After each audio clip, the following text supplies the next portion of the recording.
Hello, fellow classmates. My name is Caleb Coffey, and for this week's discussion board, we will be describing the benefits of using the flight plan function versus direct-to navigation. I hope you all enjoy. So before I describe some of the advantages of the flight plan function, I want to go over the direct-to function, what it is capable of. The direct-to function will only allow you to access one waypoint, one airport, VOR, etc., whereas the flight plan function will allow you to access a series of waypoints. So for example, if I wanted to go direct to Lakeland Linder International,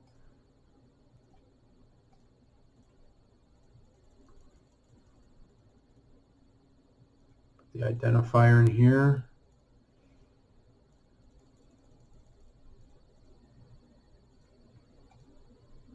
Activate it.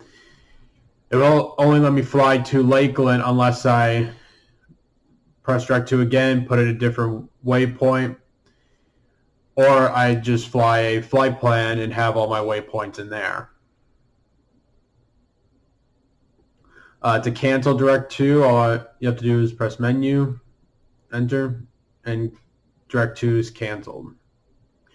Another cool feature about direct to is that you have vertical navigation. I probably should have done this when I had the airport loaded in here.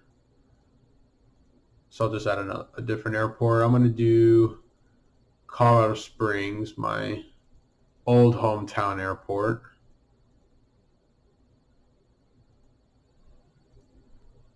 Activate that.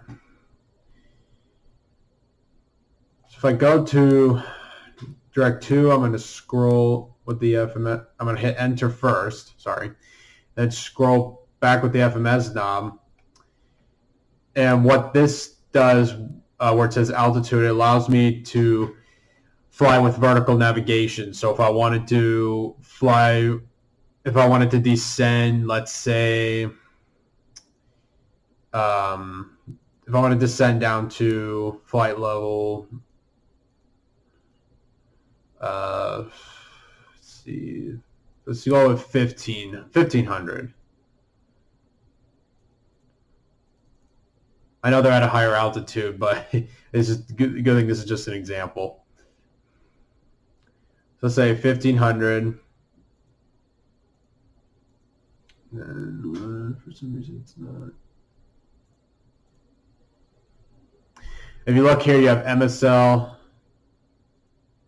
or AGL. So since it's at a higher elevation, we're going to select AGL. And then we're going to put in how many nautical miles we want to descend before we get to Colorado Springs. So I'm going to put, I'm going to do 10 nautical miles. And then we'll be at 7,700 feet, 10 nautical miles before we arrive at Colorado Springs. And activate it. As you can see, this red box here tells me that's my bottom of descent point. Now for the flight plan function. As I said earlier, the flight plan function allows you to fly multiple waypoints instead of just one. So if I wanted to create a flight plan, I could do it either on the primary flight display or the multi-function display. And to do that, you just hit the flight plan button, and you would enter the waypoints by pushing the FMS knob, and you put the identifier in there, press enter, and then it'll be added to your flight plan. Another way you could create a flight plan is if you zoom in with the range knob, you can use the cursor and go highlight over a airport, VOR, or waypoint, and you can press enter, and then that can add those to your flight plan that way as well.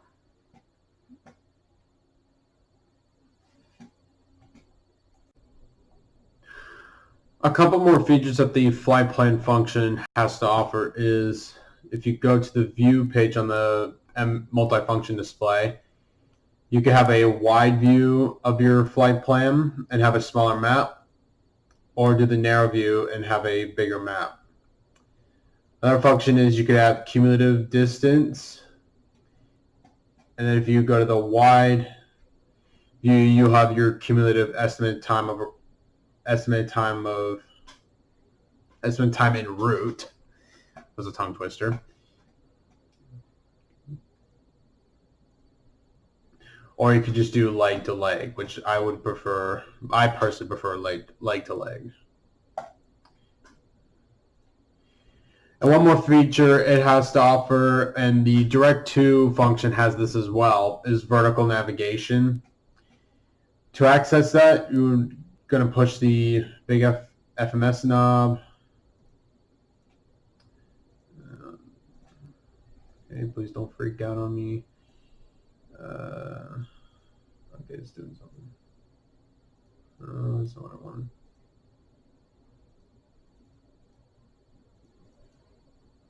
There we go.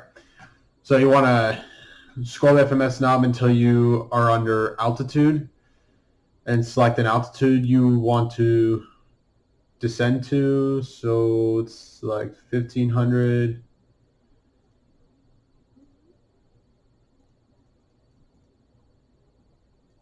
Enter, and we want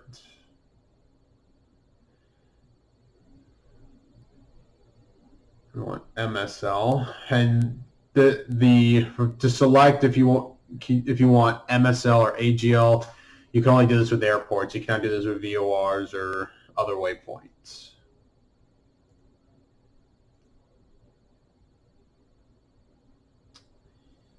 If we go, and then once we do that, we're going to go along track offset. We're going to click that soft key.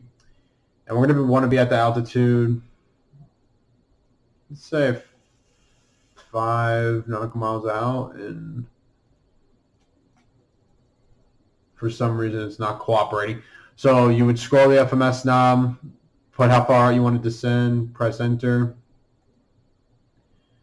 And then you can have that for when you're at a certain distance and you want to be at a certain altitude. Then if you want to cancel it, if you decide you want to just fly there visually and descend on your own, you just cancel vertical navigation. Or if you want to enable it, just press enable.